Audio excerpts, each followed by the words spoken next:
ठरलं. तर मग मालिकेच्या आजच्या भागामध्ये आपण पाहणार आहोत सायली आता प्रियाच्या रूममध्ये असते. तर प्रिया आता सायलीला म्हणत असते की तू एक गोष्ट लक्षात ठेव, मी कधीही या सगळ्या गोष्टी विसरणार नाही, कारण मी माझ्या आईच्या नेहमीच जवळ जायचा प्रयत्न करत असते, पण त्यावेळेला सगळीकडे तूच मध्ये येऊन माझ्या आईच्या पुढे पुढे करायला असतेस. त्यामुळे माझी आई मला महत्त्व देत नाही, फक्त तुला महत्त्व देते, आणि या गोष्टी मला आवडत नाहीत. दुसरीकडे खाली पूजा सुरू असते. खरं तर सायली प्रियाला पूजेसाठी आमंत्रण द्यायला बोलवायला गेलेली असते, पण त्यावर तिने अशी अडवणूक केलेली असते की त्यामुळेच आता सायली चारही बाजूने गोंधळून जाते.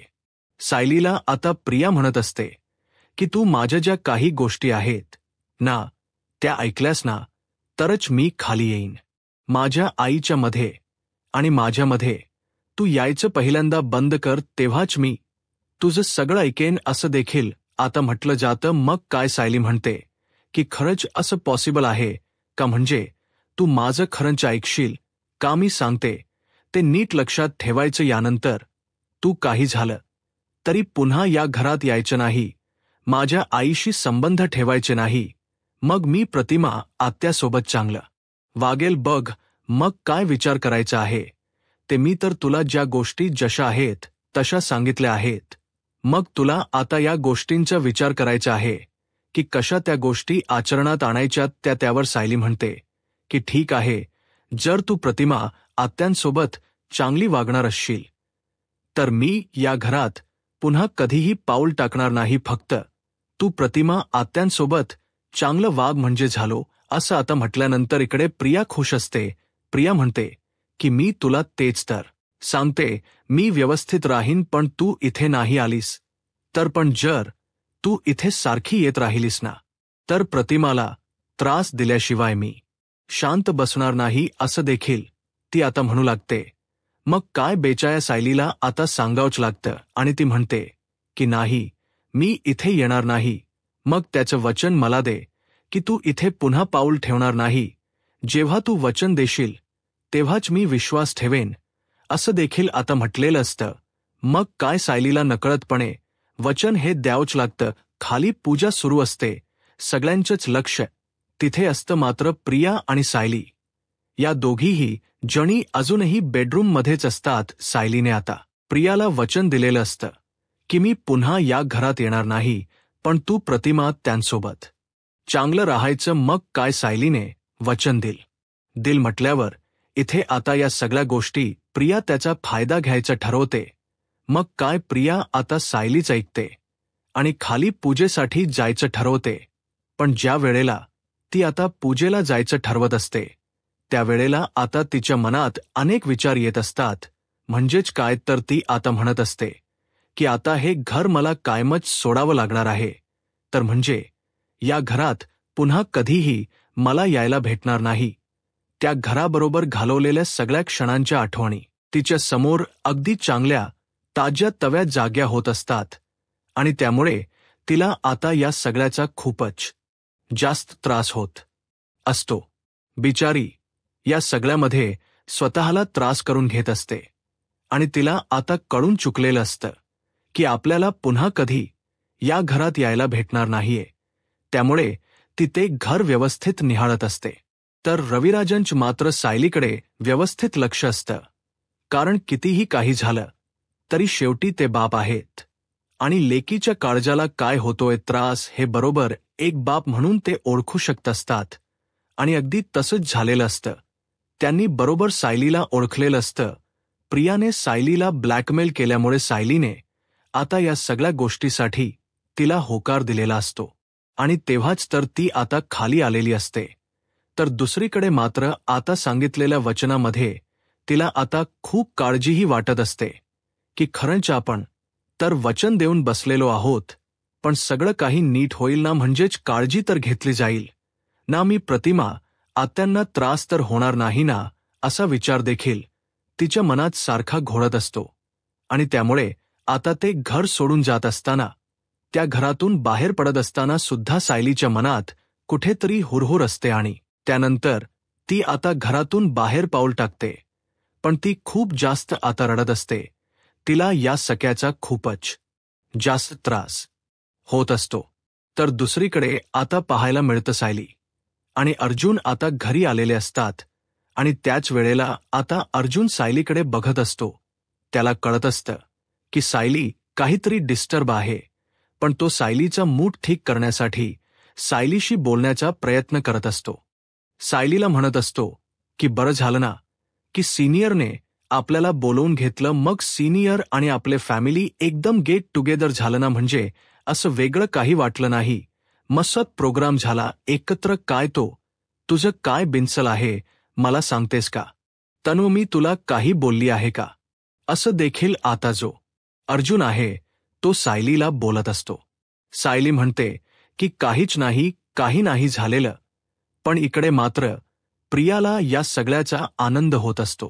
प्रिया मात्र एकदम आयटीत, एकदम ऐशो आरामात अशी लोयात पडलेली असते आणि ती म्हणत असते, वा काय कल्पना सुचली आपण, तुला कसली भारी, म्हणजे मस्तच केले आपण काम. त्या सायलीला जे काही सांगितले ना, त्यामुळे ती आता काय या घरात पुन्हा येत नसते. मग काय या प्रतिमाचा काटा काढणं आता मला सोपं झालेलं आहे, असं देखील आता प्रिया एकटीच बोलून हसू लागते. दुसरीकडे अर्जुन सायलीला विचारायचा प्रयत्न करत असतो आणि म्हणत असतो की मला सांग की तुला तन्वी काय बोलली आहे. तू जर सांगणार नशील ना, तर मी स्वतः तिला फोन करून विचारतो. आणि असं बोलून तो आता मोबाईल बाहेर काढत असतो. त्यावर सायली अर्जुनला थांबवते आणि म्हणते की नाही, तिला फोन करायची गरज नाहीये, मी सांगते तुम्हाला सगळं. आणि त्याच वेळेला आता सायली घडलेली हकीकत सगळी काही सांगू लागते. म्हणजेच माझ्याबरोबर जो काही प्रकार घडला आहे तो एकदमच विचित्र आहे. प्रियाने मला सांगितलं आहे की पुन्हा कधीच त्या घरात यायचं नाही आणि मीही तिला याबद्दलच वचन दिलं आहे. तेव्हाच ती प्रतिमा आत्तांसोबत चांगलं वागेल. त्यावर अर्जुन म्हणतो, म्हणजे वचनही देऊन बसलेस, काय गरज होती तुला तिला वचन द्यायची? म्हणजे तू सिनियरच्या घरी आता कधीच जाणार नाहीस, असं देखील आता तो म्हणत असतो.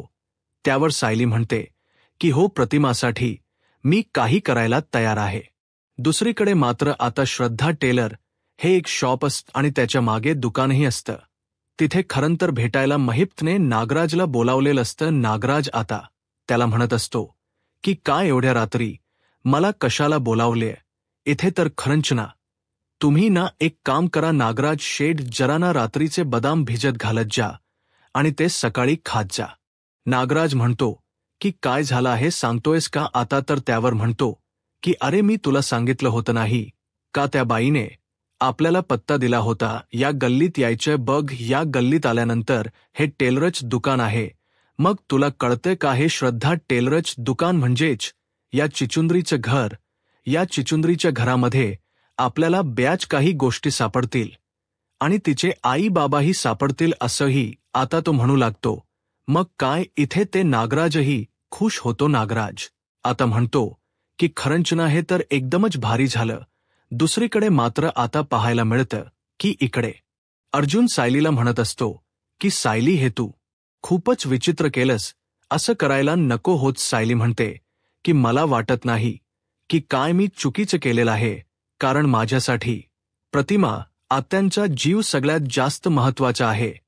पण तू त्या प्रियावर विश्वास कसा काय ठेवू शकतेस? म्हणजे तू जर तिथे गेली नाहीस तर प्रिया खरंच काही करू शकणार नाहीये का प्रतिमाच्या बद्दल? यावर तुझा इतका विश्वास? त्यावर सायली म्हणते फक्त तिने प्रतिमाहत्याच्या बाबतीत काहीतरी चुकीचं करू दे, मग बघा मी तिची कशी वाट लावते ते. असं देखील आता सायली जी आहे ती अर्जुनला आता म्हणू लागते. त्यावर अर्जुनही म्हणतो ठीक आहे, आपण बघूया काय काय घडतंय आणि ती कशी वागते ते. तू जरी नाही गेलीस तरी मीही जाऊ शकतोच की अस अर्जुन आता सायलीला म्हणतो लागतो. त्यानंतर आता इकडे सायली आणि अर्जुन झोपायची तयारी करत असतात. महिप्तने आपल्यासोबत एका माणसालाही आणलेलं असतं. तर त्या माणसाला महिप्तने आता त्या दुकानामध्ये चौकशी करायला पाठवलेलं असतं की त्यांचं नाव काय आहे आणि नानाव काय आहे कारण लोखंडे हे त्याला माहिती असतं. तर दुसरीकडे मुद्दामून तो गुंड जो आहे महिपच्या तो चौकशी करण्यासाठी गेलेला असतो आणि महिपचा माणूस जेव्हा तिथे जातो तेव्हा मुद्दामून उलटसुलट तपासणी करत असतो. दुसरंच आडवं घेतो ते कुठे राहतात असं विचारतो. त्यावर ते म्हणतात की ते मागच्या साईडला राहत असतील. इथे फक्त हे आमचं दुकान आहे, तुमचं हे लेडीज दुकान आहे का म्हणजे तुम्ही कपडे शिवता का. तेवढ्यातच प्रियाची आई देखील बाहेर आलेली असते आणि ती म्हणत असते की हो आम्ही कपडे शिवतो बोलून स्वतःबद्दलची माहिती ती आता देत असते. दुसरीकडे अर्जुन आणि त्याचसोबत सायली दोघेही जण बोलत असतात. ते दोघेही जण छान गप्पा मारत असतात. तर इकडे मात्र आता प्रियाची आईन खूप जास्त पुढे पुढे करत असते आणि त्याच वेळेला आता इकडे महिप्त जो आहे तो या सगळ्याचा व्हिडिओ आपल्या मोबाईलमध्ये रेकॉर्ड करत असतो. इकडे सायली आणि अर्जुन बोलत असतात. त्याच वेळेला आता अर्जुन सायलीला म्हणतो की सायली, मी तुला त्या गाठोड्याबद्दल सांगितलं होतं बघ, पण तिला ते गाठोड्याचं काहीच माहीत नाही की ते गाठोड आपण तिकडून गायब केलं आहे. ते त्यावर सायली ही हसू लागते. पण आता अर्जुनला प्रश्न पडलेला असतो की सायलीला ते गाठोड तर मी दाखवलं होतं, पण जेव्हा सायलीने प्रियाचं गाठोड पाहिलं होतं तेव्हा तिला त्रास झाला होता, पण आता तिला कोणताच त्रास झाला नव्हता. या विचारांमध्ये तो हरवलेला असतो. दुसरीकडे महिप्त आणि नागराज तिथे पोहोचलेले असतात आणि त्याच वेळेला आता त्या सगळ्या गोष्टीची पडताळणी करत असतात.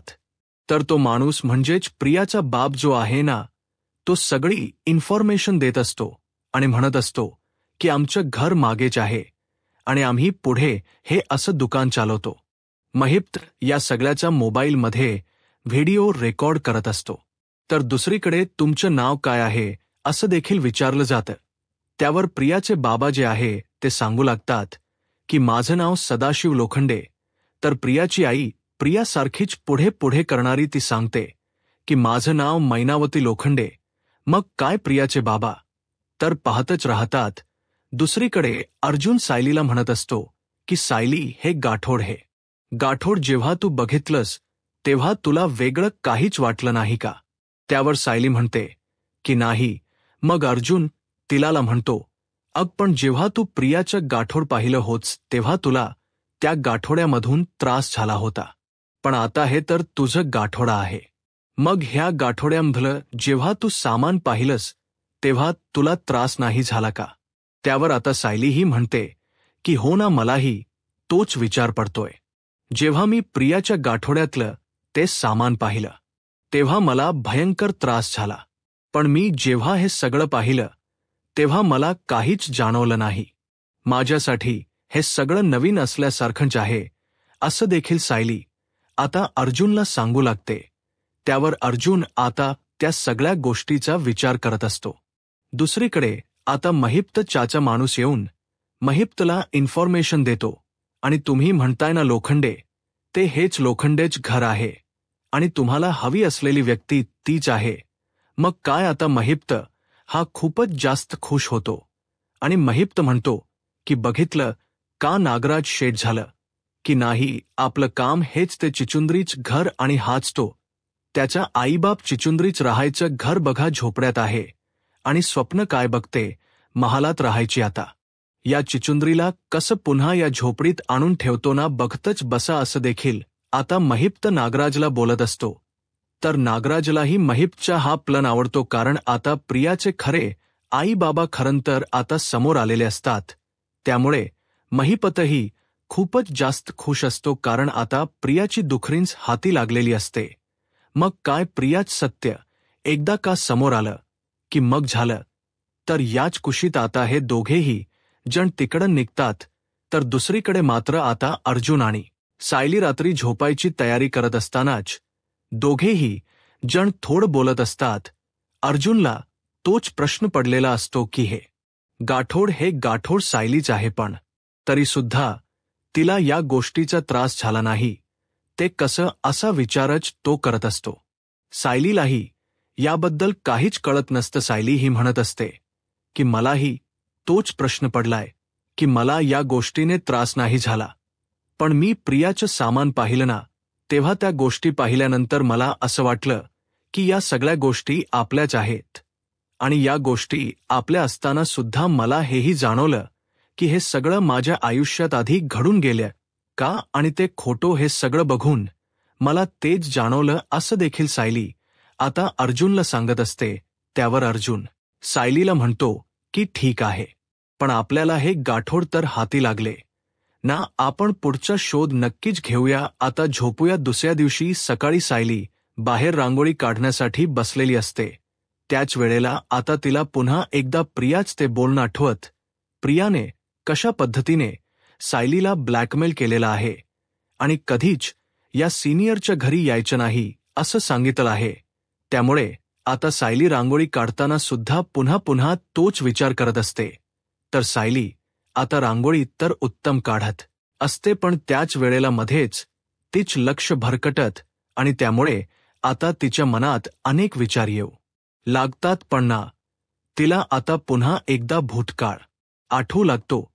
तीच डोकं प्रचंड असं दुखू लागतं आणि तिला ती लहान असतानाची तन्वी आठवते. म्हणजेच लहान असताना त्या झाडाझुडपात ना ती कशी आई आई बाबा बाबा अशी उमलत बाहेर आली होती.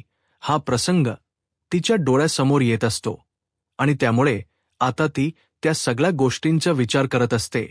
जेव्हा ती रविराजांच्या घरातून बाहेर पडलेली असते ना, तेव्हा सुद्धा तिला असंच वाटत असतं की आपण आपलं घर सोडून कुठेतरी बाहेर पडलेलो आहे.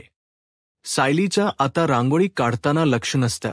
अर्जुन तिथे येतो. अर्जुन म्हणतो की बायको काय कमाल आहेस तू, म्हणजे बघ ना सगळ्याच गोष्टी कशा तुला परफेक्ट जमतात. कारण सायलीने रांगोळी ही खूपच अशी उत्कृष्ट काढलेली असते, अगदी एवन, आणि म्हणूनच तो तिच्या रांगोळीच कौतुक करत असतो. त्याच वेळेला आता अर्जुन तिथे येतो आणि अर्जुन ही सायलीच कौतुक करत म्हणतो की मीही तुला थोडीशी मदत करतो. मग काय तोही तिच्यासोबत रांगोळी काढण्यासाठी बसतो. दुसरीकडे मात्र आता प्रिया ही रूममध्ये लोयत पडलेली असते. तिथे आता प्रतिमा जाते आणि प्रतिमा प्रियाला म्हणत असते की प्रिया उठ उठ, पहिल्यांदा आणि साडी वगैरे घाल आणि तयार होऊन खाली ये. आणि हे काय हे आवरायचं कळत नाहीये का तुला, असं ती हाणू लागते. मग ती म्हणते की अगं तू कशाला आहेस, आवर ना. अरे माझ्यावर ना आवाज चढवायचा नाही, आधीच सांगते, असं ती प्रतिमाला बोलू लागते. प्रतिमाला पुन्हा एकदा ती म्हणते की बघ आता या घरात ना तुला विचारणार कोण नाहीये, कारण रविराज म्हणजेच बाबा ते तर काही तुझ्याशी बोलत नाही. त्यांनी तुझ्याशी बोलणं टाकलेलं आहे आणि तुझी ती पाठ राहील. ती काही पुन्हा या घरात येणार नाहीये. त्यामुळे तुला ना आता माझ्या तावडीतून वाचवायला ना कोणी सुद्धा नाही, असं देखील आता प्रतिमालाच प्रिया बोलत असते. तर प्रिया जेव्हा हे सगळं ऐटीत बोलत असते ना, तेव्हा प्रतिमा तिच्याकडे रागातच पाहत असते. प्रतिमा तिला म्हणत असते की तू काय बोलतेस, तुला तरी कळते का, मी तुला हे बलंकेट आवरायला सांगितलं, प्रत्येक गोष्टी तुला सांगाव्या लागतेत का. त्यावर प्रिया ही मुद्दामून प्रतिमाला म्हणते की बघा मी आता अशी बसले श्वास घेऊ का, बघा बघ माझ्याकडे नीट, असं काहीच मूर्खासारखं प्रतिमाला वेड्यात काढण्यासाठी तिचे प्रयोग सुरू असतात. पण प्रतिमाला तिने आता म्हटलेलं असतं की लक्षात ठेव, तुझी आता माझ्याकडून सुटका नाहीये, असं देखील ती आता रागारागात बोलत असते. इकडे आता सायलीच लक्ष दुसरीकडे आहे. अर्जुनला कळलेलं असतं म्हणून अर्जुन ही सायलीला पुन्हा तिला व्यवस्थित करण्यासाठी तिला म्हणतो की चल मीही तुझ्यासोबत थोडीशी रांगोळी काढतो.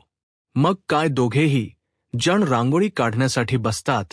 त्याच वेळेला सायली अर्जुनला म्हणते अहो तुम्ही कुठे. मग अर्जुन म्हणतो अगं येतो, थांब जरा. आणि असं बोलून आताच अर्जुन ही सायलीच्या बाजूला रांगोळी काढण्यासाठी बसतो. मग काय सायली येता एकटक त्या अर्जुनकडे पाहत असते, कारण तिला अर्जुन सोबत खूप छान वाटत असतं. कारण अर्जुनना प्रत्येक सुखादुःखात तिच्या नेहमीच पाठीशी उभा असतो. इकडे मात्र आता प्रिया ही प्रतिमाला बोलत असते की बघा तुला ना आता वाचवायला कोणीही येणार नाहीये, त्याच्यामुळे तुला ना निमूटपणे माझा ऐकावं लागणार आहे. आणि बाबाही तुला काही किंमत देणार नाहीयेत एवढं लक्षात असू दे.